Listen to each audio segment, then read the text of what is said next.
the benefit that that's going to have on your deen and every other area of your life. So I think a big thing with us as Muslims is, mashallah, we do a great job prioritizing our deen. But sometimes people will start to neglect other areas of our lives that the deen pertains to. Because of course the most important aspect of Islam that we must stick to, that is fard, is obviously following everything in Islam about ibadah, the formal acts of worship. But Islam gives us guidance and a very comprehensive system for how we can live every other area of our lives.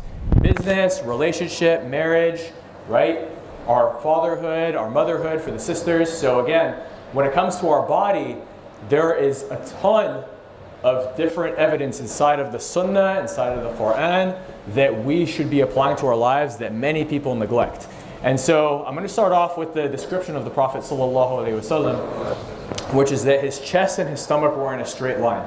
And so that's the first thing, is we have to evaluate ourselves, because there was a period where I was very obese and I had a very big belly, and I had to look at myself and think, this is not the sunnah, this is not okay. The amount of food that I'm eating and what that's doing to my body, what that's doing to my energy levels, what that's doing to my ibadah, when I'm so tired after eating a giant dinner that I can't even focus during Isha, I can't even focus during Taraweeh, which Ramadan is in less than 3 months. This is a problem. This is starting to affect my ibadah. This is starting to affect my deen. This is starting to affect the way that I conduct myself in every other area of my life, both across deen and dunya. And so there's so much hikmah, there's so much wisdom in being able to follow the example of the Prophet ﷺ in every single area of our lives. And so there are a couple famous hadiths. Of course, there's the hadith on portion control. The worst vessel the son of Adam can fill is his stomach, and if he must fill it, 1/3 for food, 1/3 for water, and 1/3 to save room for his breath.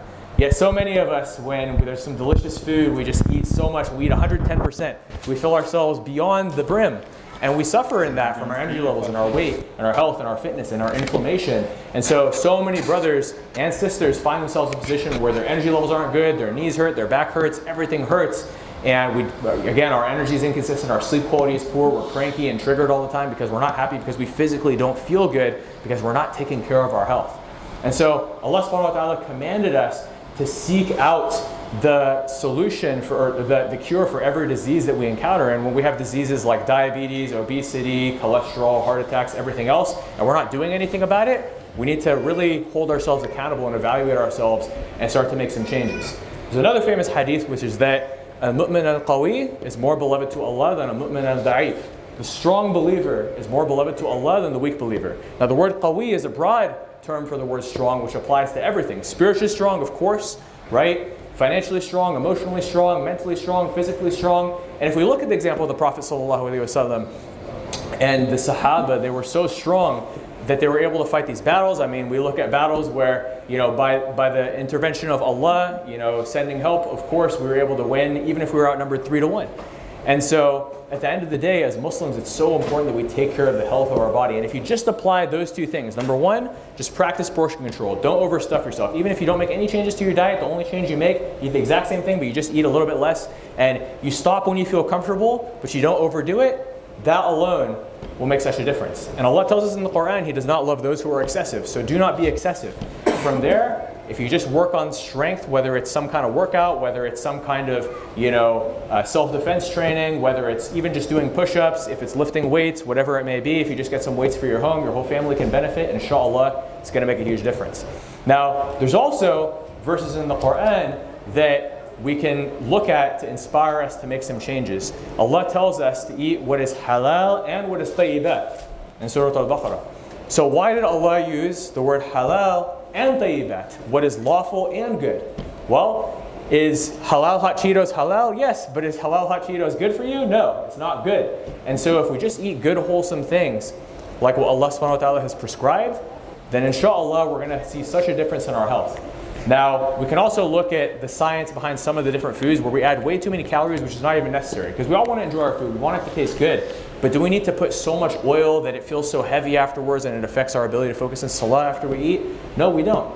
If we just use the same delicious spices, but we reduce the oil a little bit, that alone will help us to lose so much weight and not feel heavy and bloated, and to, again, have so much more energy for salah, for taking care of our kids, for showing up to work and giving a good quality work for the money that we're being paid, for the rizq that Allah has given us.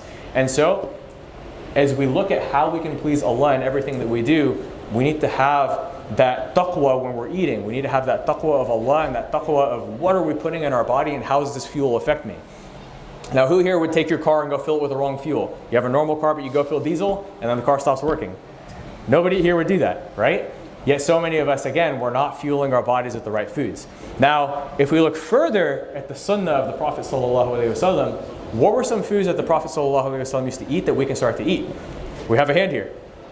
Dates, yes. Dates are a powerhouse of good nutrients. Just make sure to consume them in moderation, because again, the Prophet ﷺ would practice moderation. I see another hand. Milk, honey, and what? Black seed oil, yes, black seeds. So black seeds, black seed oil, ton of health benefits. You know, milk, as long as you're not lactose intolerant, you can get some good benefits. But again, just in moderation, it's got a lot of good micronutrients, especially the milk that was drank back then. The raw milk has a lot of good, probiotics for your gut. And honey, raw unfiltered honey, not the processed honey that comes in a little plastic bear, but local, raw, unfiltered honey, organic, which is what they had back then because they didn't have all the processing back then. So many benefits. There's so much shifa in honey. And Allah talks about honey in the Quran. The Prophet ﷺ used to eat a lot of honey. So again, super, super beneficial. I think I saw another hand. Somebody else says, yes? What did you say? Vinegar, yes, vinegar is a good condiment. That's another hadith as well. So, mashallah, you guys know a lot of different things. The Prophet ﷺ also used to eat cucumbers, watermelon, a lot of foods that have a lot of good health benefits. And it's interesting because, also, I'm going to talk about cucumbers specifically because some of you may not be ready to give up too much of the oily food, right? Or to put, maybe you add a little bit less oil to your food, you measure it like I'm telling you today so you can kind of reduce the heaviness of the meals, bring the calories down, lose some weight, be healthier, more energy. But maybe you still want to add a little more oil than you should, and it's a process, it's a transition for you.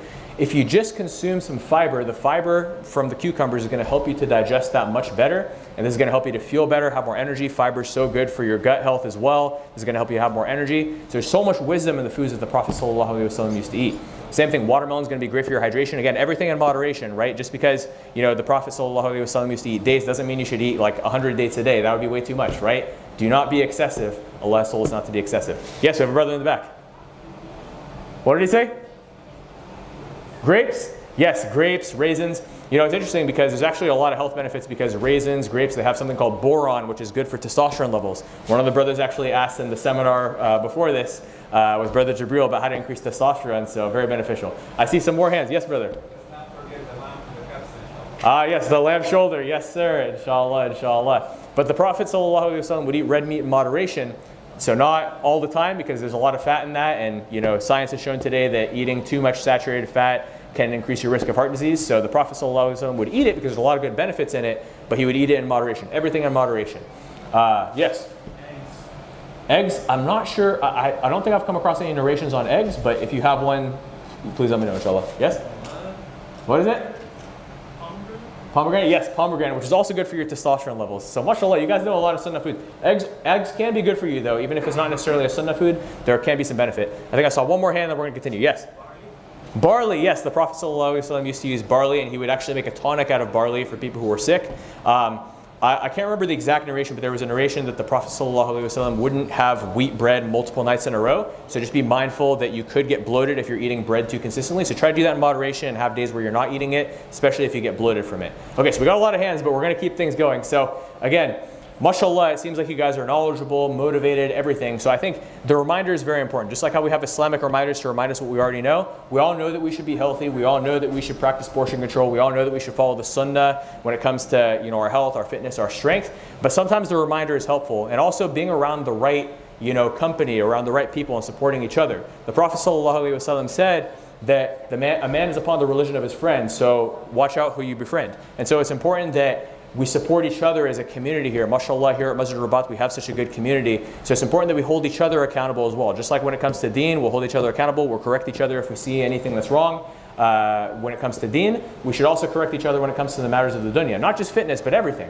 And so when it comes to fitness specifically, if one of the brothers, he's got some health issues and you see him eating too many sweets or too much oily food, it's good to remind each other and do it because you want for your brother what you want for yourself. To be healthy, inshallah, to please Allah. And of course, to please Allah by even giving that reminder in the first place because you're going out of your way to help your fellow brothers. And if we can build that as part of our culture as a community, it's going to have so much benefit, inshallah. Because again, When we look at just how it directly affects our deen, when we're healthier, when we're not overweight, we have so much more energy, which helps us so much. In addition to that, when we're strong, when we're energetic, when we're confident, it helps us when it comes to raising our children, especially our sons. Because if we're not strong, if we're out of shape, if we're tired, we're lazy, we're on the couch, and you have little kids who want to play or older kids who are into sports, we want to be that active role model. We want to be involved in their lives. We want to be able to not just run out of energy when we're trying to take care of them. Or same thing with work.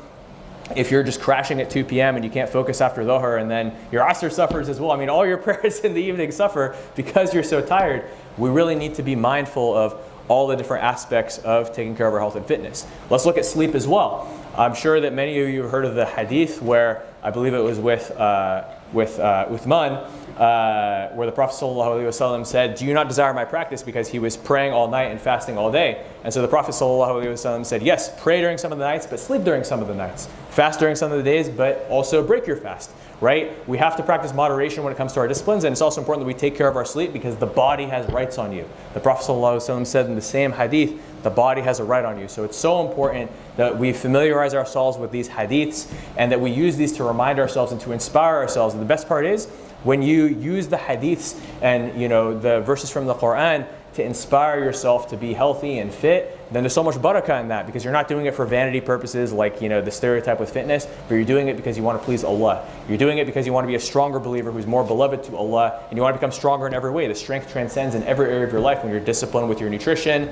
and when you train for strength. And likewise, we want to be able to ultimately see that benefit in our energy, our focus, and everything else that this helps us do to be better Muslims.